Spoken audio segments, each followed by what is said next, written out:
না, আমি আর কারো দুঃখের যন্ত্রণার কথা লিখব না। আমার আবেগ ও প্রজ্ঞার মিলন ঘটিয়ে কারো বহমান অভিজ্ঞতাকে কাজে লাগিয়ে কিছু লিখব না।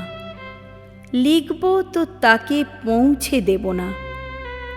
কল্পনাকে তৃপ্ত করে হতাশা আর নিরানন্দকে সৌন্দর্যবোধে রূপান্তরিত করব না।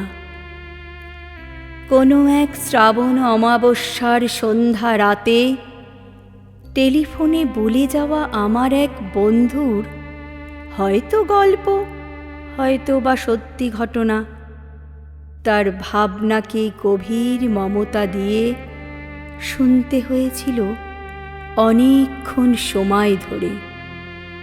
অন্য কিছু দরদি কথা।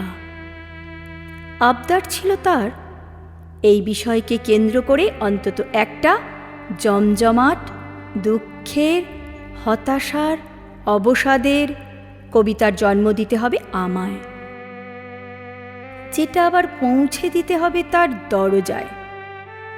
আমি তাই করেছিলুম, গভীর নিষ্ঠা নিয়ে, ভালোবাসা আবেগ দিয়ে। এরপর কয়েক অমাবস্যা চলে গেল, জ্যোৎস্না এলো। হঠাৎ মাস তিনেক পরে দেখি সেই নিদারুণ দৃশ্য।